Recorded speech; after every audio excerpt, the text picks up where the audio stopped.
Hi students, welcome to Anu educational studies. 8ನೇ ತರಗತಿ ಗಣಿತ ಭಾಗ 1 ಅಧ್ಯಾಯ 2 ಘಾತಾಂಕಗಳ ಆಟ. ಹಿಂದಿನ ವಿಡಿಯೋದಲ್ಲಿ ನಾವು ಪೇಜ್ ನಂಬರ್ 26, 27 ಮತ್ತು 28ರಲ್ಲಿರುವಂತಹ ಎಲ್ಲ ಪ್ರಶ್ನೆಗಳಿಗೆ ಉತ್ತರಿಸಿದ್ದೇವೆ.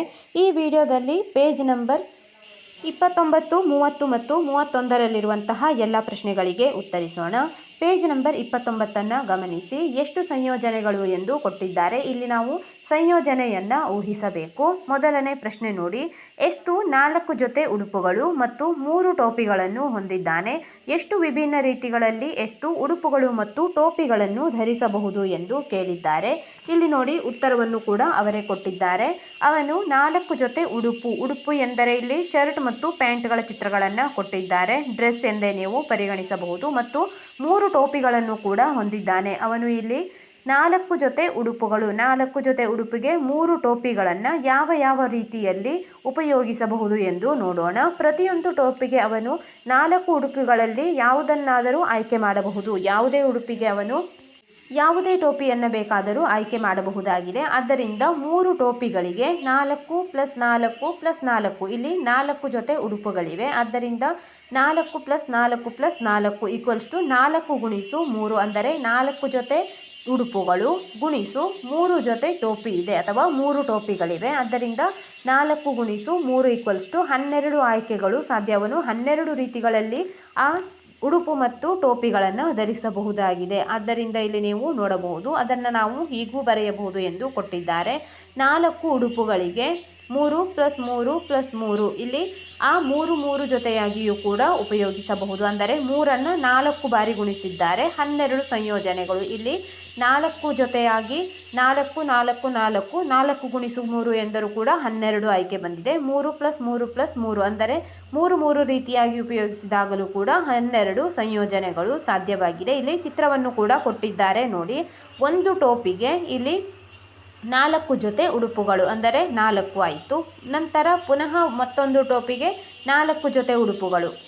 ಈ ರೀತಿಯಾಗಿ 4 + 4 + 4, 3 ಟೋಪಿಗೆ 4 ಉಡುಪುಗಳು ಎಂದರೆ 4 × 3 12 ಆಯ್ಕೆಯಾಗಿದೆ. ನಂತರ ಎರಡನೇ ಚಿತ್ರದಲ್ಲಿ ಒಂದು ಉಡುಪಿಗೆ 3 ಟೋಪಿಗಳಿವೆ. ಆದ್ದರಿಂದ 3 + 3 + 3 + 3, ಇಲ್ಲಿ 4 ಉಡುಪುಗಳಿಗೆ ಪ್ರತಿಯೊಂದು ಟೋಪಿಗಳನ್ನು ಉಪಯೋಗಿಸಿದಂತೆ 3 3 3, ಈ ರೀತಿ 3 ಟೋಪಿಗಳನ್ನು ಒಂದು ಉಡುಪಿಗೆ ಉಪಯೋಗಿಸುತ್ತಿದ್ದಾನೆ. ಆದ್ದರಿಂದ 3 + 3 + 3 + 3, ಈ ರೀತಿಯಾಗಿ ಉಪಯೋಗಿಸಿದಾಗಲೂ ಕೂಡ 3 × 4 12 ಸಂಯೋಜನೆಗಳು ಸಾಧ್ಯ. ಇಲ್ಲಿ ಒಂದು ಪ್ರಶ್ನೆಯನ್ನು ಕೊಟ್ಟಿದ್ದಾರೆ. ರಾಕ್ಸಿಯು 7 ಜೊತೆ ಉಡುಪುಗಳು, 2 ಟೋಪಿಗಳು ಮತ್ತು 3 ಜೊತೆ ಶೂಗಳನ್ನು ಹೊಂದಿದ್ದಾಳೆ.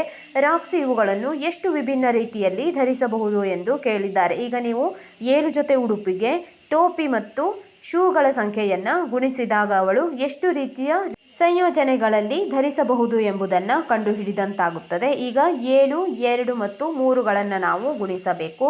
ಲೆಕ್ಕ ಬಿಡಿಸೋಣ. ಬರೆಯಿರಿ. ಎಷ್ಟು ಸಂಯೋಜನೆಗಳು ಎಂದು ಕೊಟ್ಟಿದ್ದಾರೆ. ಇಲ್ಲಿ ರಾಕ್ಸಿಯ ಉತ್ತರವನ್ನು ನಾವು ಬರೆಯಬೇಕು. ರಾಕ್ಸಿಯು 7 ಜೊತೆ ಉಡುಪು, 2 ಜೊತೆ ಟೋಪಿ ಅಥವಾ 2 ಟೋಪಿ, 3 ಜೊತೆ ಶೂಗಳನ್ನು ಹೊಂದಿದ್ದಾಳೆ ಎಂದು ಪ್ರಶ್ನೆಯಲ್ಲಿ ಕೊಟ್ಟಿದ್ದಾರೆ. ಆದ್ದರಿಂದ ನಾವು ಈಗ 7, 2, 3 ಈ 3 ಸಂಖ್ಯೆಗಳನ್ನು ಗುಣಿಸಿದಾಗ ಸಂಯೋಜನೆಗಳನ್ನು ಕಂಡುಹಿಡಿಯಬಹುದು.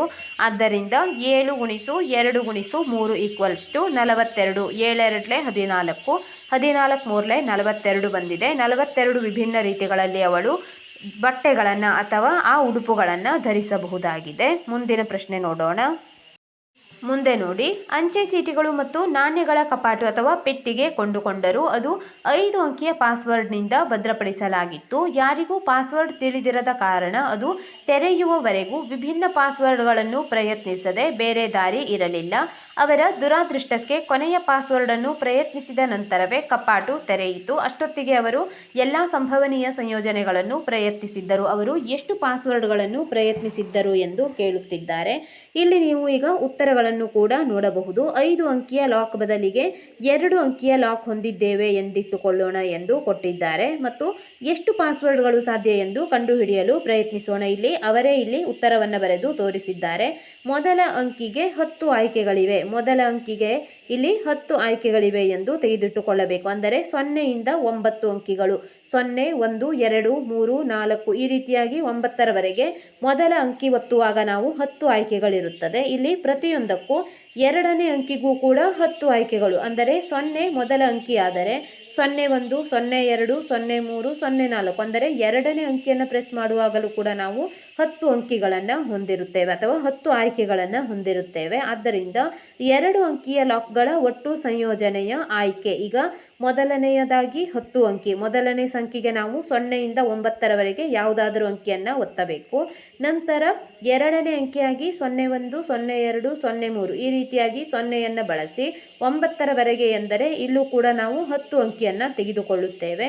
ಆದ್ದರಿಂದ ಒಟ್ಟು ಸಂಯೋಜನೆಗಳು ಎಂದರೆ ಮೊದಲನೇ ಸಂಖ್ಯೆಯಲ್ಲಿ 10 ಅಂಕಿ, ಎರಡನೇ ಸಂಖ್ಯೆಯಲ್ಲಿ 10 ಅಂಕಿ, 10 × 10 100 ಅಂಕಿಗಳು, ಅಂದರೆ 100 ಸಂಯೋಜನೆಗಳನ್ನು ಹೊಂದಲು ಸಾಧ್ಯವಾಗಿದೆ. ಮುಂದೆ ನೋಡಿ, ಈಗ ನಮ್ಮ ಬಳಿ 3 ಅಂಕಿಯ ಲಾಕ್ ಇದೆ ಎಂದಿಟ್ಟುಕೊಳ್ಳೋಣ. ಈಗ ನಾವು 3 ಅಂಕಿಯ ಲಾಕ್ ಇದೆ ಎಂದು ತೆಗೆದುಕೊಳ್ಳೋಣ. ಹಿಂದೆ 2 ಅಂಕಿಯ ಲಾಕನ್ನು ನಾವು ತೆಗೆದುಕೊಂಡಿದ್ದೇವೆ. ಹಿಂದಿನ 100 ಪಾಸ್ವರ್ಡ್ಗಳಿಗೆ ಪ್ರತಿಯೊಂದಕ್ಕೂ 3ನೇ ಅಂಕಿಗೆ 10 ಆಯ್ಕೆಗಳಿವೆ. ಆದ್ದರಿಂದ 3ನೇ ಅಂಕಿಯ ಲಾಕ್ಗೆ 10 × 100 ಅಥವಾ 100 × 10 = 1000 ಸಂಯೋಜನೆಗಳಿವೆ ಎಂದು ಪಟ್ಟಿ ಮಾಡಬಹುದು. ಇಲ್ಲಿ ನೀವು ನೋಡಬಹುದು, ಮೊದಲನೆಯದಾಗಿ 2 ಅಂಕಿಯ ಸಂಖ್ಯೆಗಳಿಗೆ ನಾವು ಪಾಸ್ವರ್ಡನ್ನು 10 × 10 100 ಎಂದು ತೆಗೆದುಕೊಂಡಿದ್ದೇವೆ. ಆದ್ದರಿಂದ 3 ಅಂಕಿಯ ಲಾಕ್ ಇದೆ ಎಂದು ನಾವು ತೆಗೆದುಕೊಂಡಾಗ ಇಲ್ಲಿ 10 × 10 × 10 ಈ ರೀತಿಯ ಸಂಖ್ಯೆಗಳನ್ನು ತೆಗೆದುಕೊಳ್ಳಬೇಕು. ಅಂದರೆ ಮೊದಲನೇ ಅಂಕಿ ಒತ್ತುವಾಗ 10 ಸಂಖ್ಯೆ, ಎರಡನೇ ಅಂಕಿಯ ಸಂಯೋಜನೆಯಲ್ಲಿ 10 ಸಂಖ್ಯೆ ಮತ್ತು 3ನೇ ಅಂಕಿಯ ಸಂಯೋಜನೆ ಅಂದರೆ 3ನೇ ಅಂಕಿಯನ್ನು ಒತ್ತುವಾಗ ಅಲ್ಲೂ ಕೂಡ ನಾವು 10 ಸಂಖ್ಯೆಗಳನ್ನು ಉಪಯೋಗಿಸುತ್ತೇವೆ. 10 × 10 100, 100 × 10 1000. ಆದ್ದರಿಂದ 1000 ಸಂಯೋಜನೆಯನ್ನು ನಾವು 3 ಅಂಕಿಯ ಲಾಕ್ನಲ್ಲಿ ತೆಗೆದುಕೊಳ್ಳಬಹುದು ಎಂದು ಹೇಳಿದ್ದಾರೆ. ಇಲ್ಲಿ ನೋಡಿ 0 0 0 ಅಂದರೆ ಮೊದಲನೇ ಅಂಕಿ 0, ಎರಡನೇ ಅಂಕಿ 0, ಮೂರನೇ ಅಂಕಿ 0 ಈ ರೀತಿಯಾಗಿ ಒತ್ತಲಾಗಿದೆ. ಎರಡನೆಯದಾಗಿ 0 0 1 ಅಂದರೆ ಮೊದಲನೇ ಸಂಖ್ಯೆ 0, ಎರಡನೇ ಸಂಖ್ಯೆ 0, ಮೂರನೇ ಸಂಖ್ಯೆಯನ್ನು 1 ಎಂದು ತೆಗೆದುಕೊಂಡಿದ್ದಾರೆ.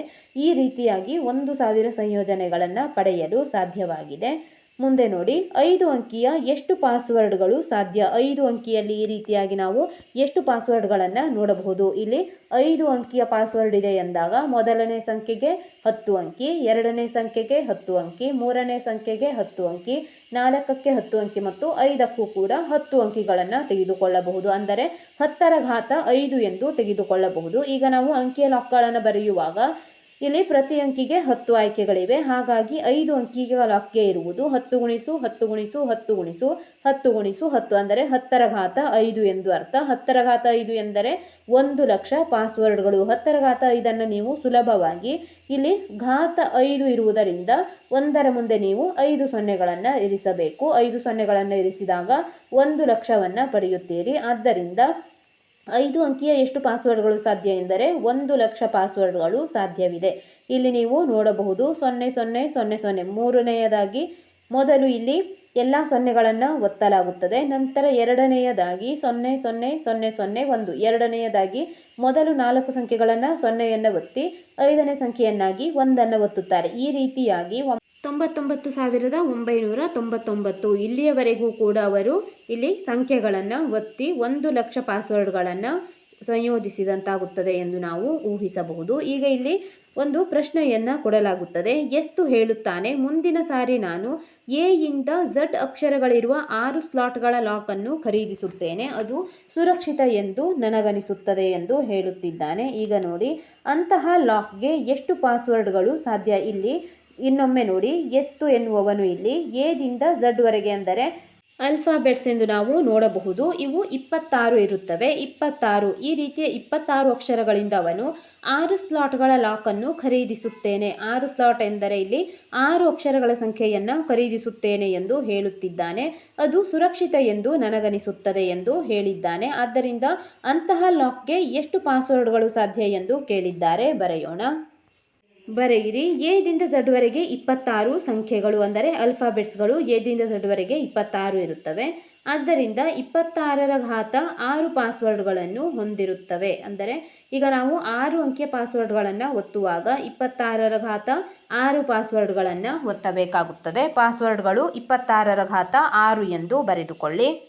ವಿವಿಧ ಸನ್ನಿವೇಶಗಳಲ್ಲಿ ಎಷ್ಟು ಸಂಯೋಜನೆಗಳು ಸಾಧ್ಯ ಎಂದು ಯೋಚಿಸಿ. ಕೆಲವು ಉದಾಹರಣೆಗಳನ್ನು ಗಮನಿಸಿ. ಇಲ್ಲಿ ಒಂದಿಷ್ಟು ಉದಾಹರಣೆಗಳನ್ನು ಕೊಟ್ಟಿದ್ದಾರೆ. ಉದಾಹರಣೆಗಳನ್ನು ಓದೋಣ.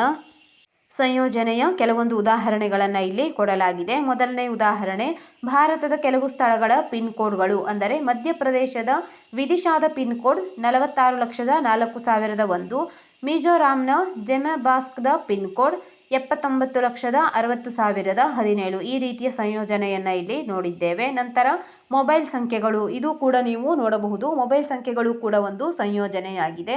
ವಾಹನ ನೋಂದಣಿ ಸಂಖ್ಯೆಗಳು, ವಾಹನ ನೋಂದಣಿ ಸಂಖ್ಯೆಗಳಲ್ಲೂ ಕೂಡ ನಾವು ಸಂಯೋಜನೆಗಳನ್ನು ನೋಡಬಹುದು. ಈ ಸಂಖ್ಯೆಗಳು ಅಥವಾ ಕೋಡ್ಗಳನ್ನು ಹೇಗೆ ಹಂಚಿಕೆ ಮಾಡಲಾಗುತ್ತದೆ ಅಥವಾ ಅನುಷ್ಠಾನಗೊಳಿಸಲಾಗಿದೆ ಎಂದು ತಿಳಿಯಲು ಪ್ರಯತ್ನಿಸಿ ಎಂದು ಹೇಳುತ್ತಿದ್ದಾರೆ. ಮುಂದೆ ನೋಡಿ, ಘಾತಾಂಕಗಳ ಇನ್ನೊಂದು ಭಾಗ 16 ಯೂನಿಟ್ ಉದ್ದದ ಒಂದು ರೇಖೆಯನ್ನು ಊಹಿಸಿ ಅದರ ಅರ್ಧವನ್ನು ಅಳಿಸಿದರೆ ಉಳಿಯುವ ಭಾಗ 16 ಎನ್ನುವ ಸಂಖ್ಯೆಯನ್ನು ತೆಗೆದುಕೊಳ್ಳಿ. ಅಲ್ಲಿ ನಾವು ಅರ್ಧವನ್ನು ಅಳಿಸಿದರೆ ಉಳಿಯುವಂತಹ ಭಾಗ ಎಷ್ಟು ಎಂದು ಸುಲಭವಾಗಿ ಹೇಳಬಹುದು. 16ರಲ್ಲಿ ಅರ್ಧ ತೆಗೆದಾಗ 8.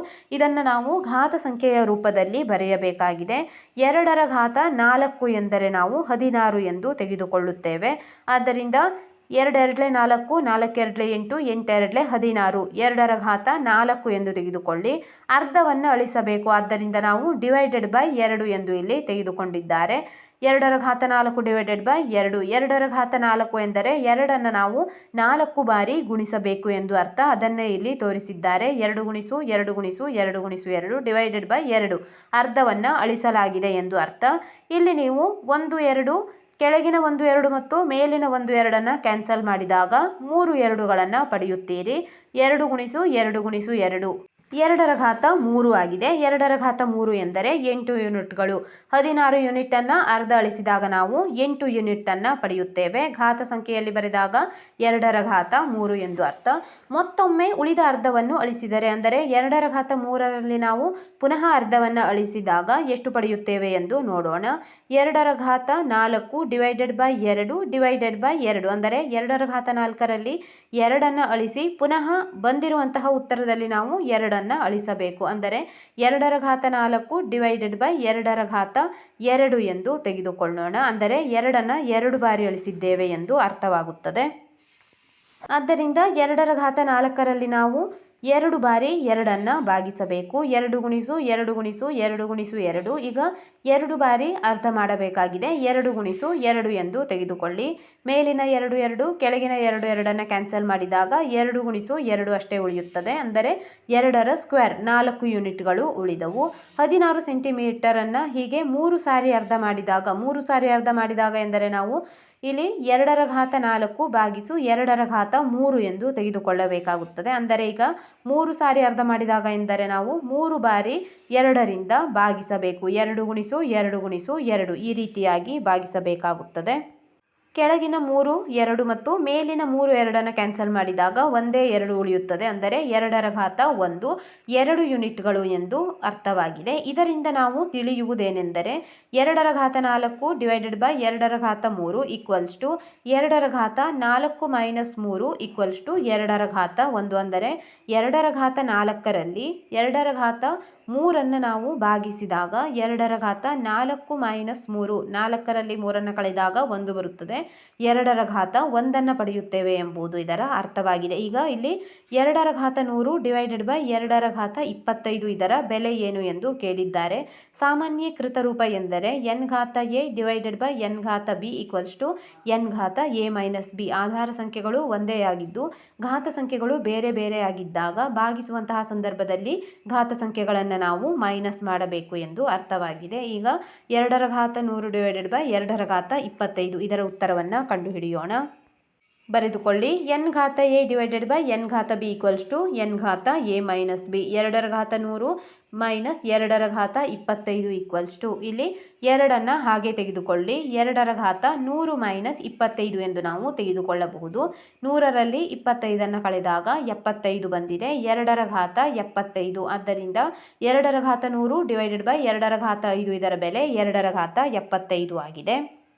ಇಲ್ಲಿ ನೋಡಿ, ಸಾಮಾನ್ಯೀಕೃತ ರೂಪದಲ್ಲಿ ಎನ್ ನಾಟ್ ಈಕ್ವಲ್ಸ್ ಟು 0 ಅಂದರೆ ಎನ್ ಸೊನ್ನೆಯಾಗಿರಲು ಸಾಧ್ಯವಿಲ್ಲ ಎಂದು ಹೇಳುತ್ತಿದ್ದಾರೆ. ಅದನ್ನೇ ಇಲ್ಲಿ ಪ್ರಶ್ನೆಯ ರೂಪದಲ್ಲೂ ಕೂಡ ಕೇಳಲಾಗಿದೆ. ಎನ್ ಏಕೆ ಸೊನ್ನೆಯಾಗಲು ಸಾಧ್ಯವಿಲ್ಲ ಎಂದು ಕೇಳಿದ್ದಾರೆ. ಉತ್ತರ ಬರೆಯೋಣ.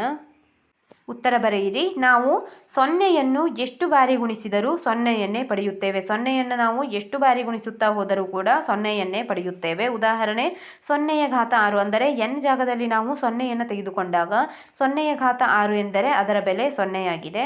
ಅದೇ ನಾವು ಸೊನ್ನೆಯನ್ನು 100 ಬಾರಿ ಗುಣಿಸಿದರೂ ಕೂಡ 0 ಘಾತ 100 ಎಂದರೂ ಕೂಡ ನಾವು ಸೊನ್ನೆಯನ್ನು ಗುಣಿಸುತ್ತಾ ಹೋದಂತೆ ಪುನಃ ಸೊನ್ನೆಯನ್ನೇ ಪಡೆಯುತ್ತೇವೆ. ಆದ್ದರಿಂದ n 0 ಆಗಲು ಸಾಧ್ಯವಿಲ್ಲ ಎಂದು ಬರೆಯಬೇಕು.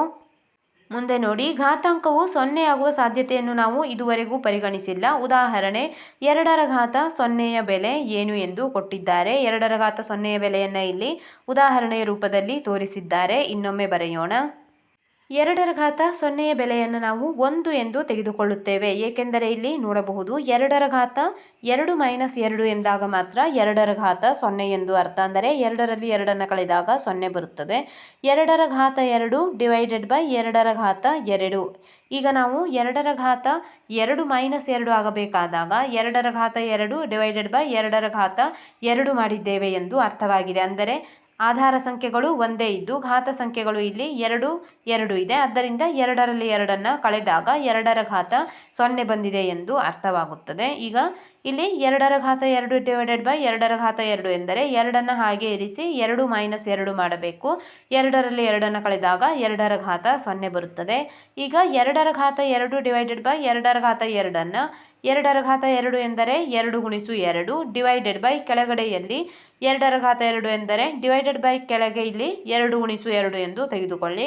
ಮೇಲಿನ 2 ಮತ್ತು ಕೆಳಗಿನ 2ಗಳನ್ನು ಕ್ಯಾನ್ಸಲ್ ಮಾಡಿದಾಗ ಉತ್ತರ 1 ಬರುತ್ತದೆ. ಆದ್ದರಿಂದ 2 ರ ಘಾತ 0 ಎಂದರೆ ಅದರ ಬೆಲೆಯನ್ನಾಗಿ ನಾವು 1 ಪಡೆಯುತ್ತೇವೆ. ಅದನ್ನೇ ಇಲ್ಲಿ ಉದಾಹರಣೆಯೊಂದಿಗೆ ಸಾಮಾನ್ಯೀಕರಿಸಿ ಕೊಟ್ಟಿದ್ದಾರೆ.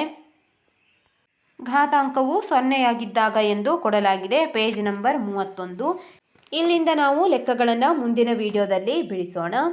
ಈ ವಿಡಿಯೋದಲ್ಲಿ ನಾವು ಪೇಜ್ ನಂಬರ್ 29, 30 ಮತ್ತು 31ರಲ್ಲಿರುವಂತಹ ಎಲ್ಲ ಪ್ರಶ್ನೆಗಳಿಗೆ ಉತ್ತರಿಸಿದ್ದೇವೆ. ಮುಂದಿನ ವಿಡಿಯೋದಲ್ಲಿ ಪೇಜ್ ನಂಬರ್ 32ರಿಂದ ಇನ್ನುಳಿದ ಪೇಜ್ಗಳಲ್ಲಿರುವ ಎಲ್ಲ ಪ್ರಶ್ನೆಗಳಿಗೆ ಉತ್ತರಿಸೋಣ. ನಮ್ಮ ಅನು ಎಜುಕೇಷನಲ್ ಸ್ಟಡೀಸ್ನಲ್ಲಿ 8ನೇ ತರಗತಿ ಗಣಿತ ಭಾಗ 1ರ ಎಲ್ಲ ಪಾಠಗಳ ಅಭ್ಯಾಸದ ಪ್ರಶ್ನೋತ್ತರಗಳನ್ನು ಬಿಡಿಸಲಾಗುವುದು. ನೀವು ಎಲ್ಲ ಪಾಠಗಳ ಅಭ್ಯಾಸದ ಪ್ರಶ್ನೋತ್ತರಗಳಿಗಾಗಿ ನಮ್ಮ ಚಾನೆಲ್ನ ಪ್ಲೇಲಿಸ್ಟ್ 8ನೇ ತರಗತಿ ಗಣಿತ ಭಾಗ 1 ಅಭ್ಯಾಸ ಪ್ರಶ್ನೋತ್ತರಗಳು ಇದನ್ನು ಗಮನಿಸಬಹುದಾಗಿದೆ.